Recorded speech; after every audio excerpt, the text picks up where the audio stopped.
Sahabat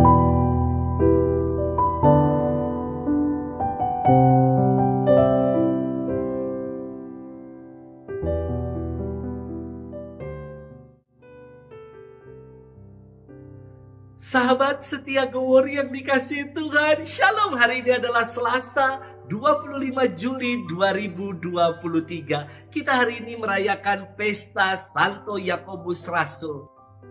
Santo Yakobus adalah kakak dari Yohanes dan mereka dijuluki Boanerges atau anak-anak guru.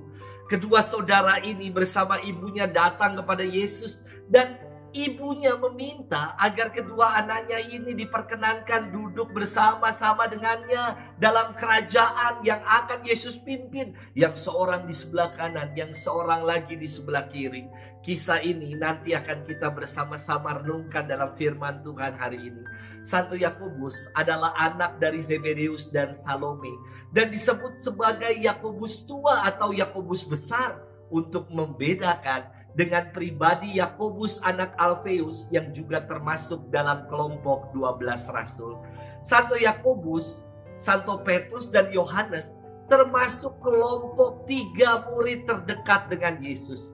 Ia menjadi saksi penampakan kemuliaan Tuhan di Bukit Tabor dan mendampingi Yesus secara dekat ketika Yesus berdoa di Taman Getsemani. Santo Yakobus adalah rasul pertama yang meminum cawan kemartiran. Ia wafat di Yerusalem pada tahun 44 pada zaman pemerintahan Raja Herodes Agripa yang pertama.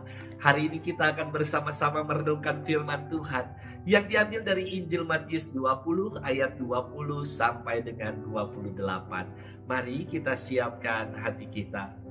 Haleluya, haleluya, haleluya. Aku telah menetapkan kamu supaya kamu pergi dan menghasilkan buah dan buahmu itu tetap. Haleluya, haleluya, haleluya. Tuhan bersamamu dan bersama rohmu. Inilah Injil suci menurut Matius, dimuliakanlah Tuhan.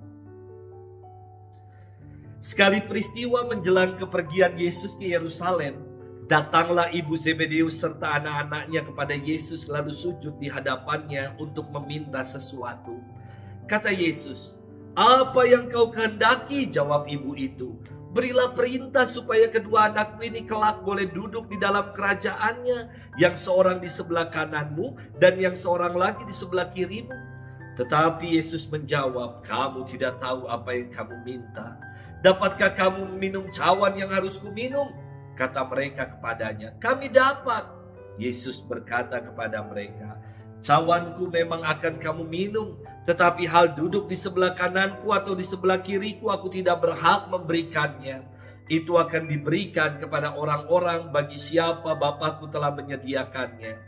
Mendengar itu, marahlah ke-10 murid yang lain kepada 2 bersaudara itu. Tetapi Yesus memanggil mereka lalu berkata, "Kamu tahu bahwa pemerintah bangsa-bangsa memerintah rakyatnya dengan tangan besi, dan pembesar-pembesar menjalankan kuasanya dengan keras atas mereka. Tidaklah demikian di antara kamu. Barang siapa ingin menjadi besar di antara kamu, hendaklah ia menjadi pelayanmu. Dan barang siapa ingin menjadi terkemuka di antara kamu, hendaklah ia menjadi hambamu. Sama seperti Anak Manusia, ia datang bukan untuk dilayani, melainkan untuk melayani dan untuk memberikan nyawanya menjadi tebusan bagi banyak orang." Demikianlah sabda Tuhan, terpujilah Kristus.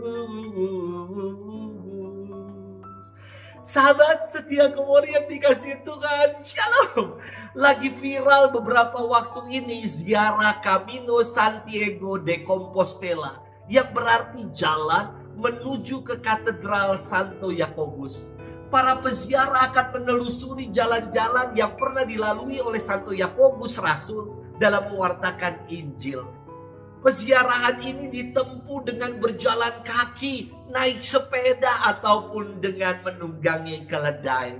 Banyak sekali para peziarah yang mendapatkan kekuatan rohani dalam melakukan napak tilas perjalanan rohani Santo Yakobus ini. Sahabat setia Gowor yang dikasihi Tuhan, dalam firman hari ini kita mendengar permintaan Ibu Zebedeus kepada Yesus agar anak-anaknya Yakobus dan Yohanes diperkenankan memperoleh kedudukan istimewa bersama Yesus. Namun pandangan ibu anak-anak ini diperbaharui oleh Yesus dengan bersabda, "Barang siapa ingin menjadi besar di antara kamu, hendaklah ia menjadi pelayanmu. Dan barang siapa ingin menjadi terkemuka di antaramu, hendaklah ia menjadi hambamu." Sabda ini ingin mengkonfrontasi permintaan Ibu Zebedeus bahwa mengikuti Yesus bukanlah untuk membesarkan diri dan menjadi terkemuka, namun untuk menjadi pelayan dan hamba. Sahabat setia Gowor yang dikasihi Tuhan, banyak orang keliru memahami diri sebagai seorang pengikut Kristus hanya untuk cari enak, hidup senang dan menjadi terkemuka. Padahal untuk menjadi pengikutnya adalah kesetiaan kita untuk menyangkal diri dan memikul salib. Sama seperti ketika orang gagal memahami ziarah hanya sekedar untuk healing, shopping, dan walking. Ziarah adalah pengalaman rohani bersama dengan Tuhan, dan hidup ini merupakan sebuah peziarahan bagi kita. Jadi jangan hanya kita berkutat pada kesenangan-kesenangan diri, tetapi lupa untuk menyenangkan orang lain dan menyenangkan Tuhan kita.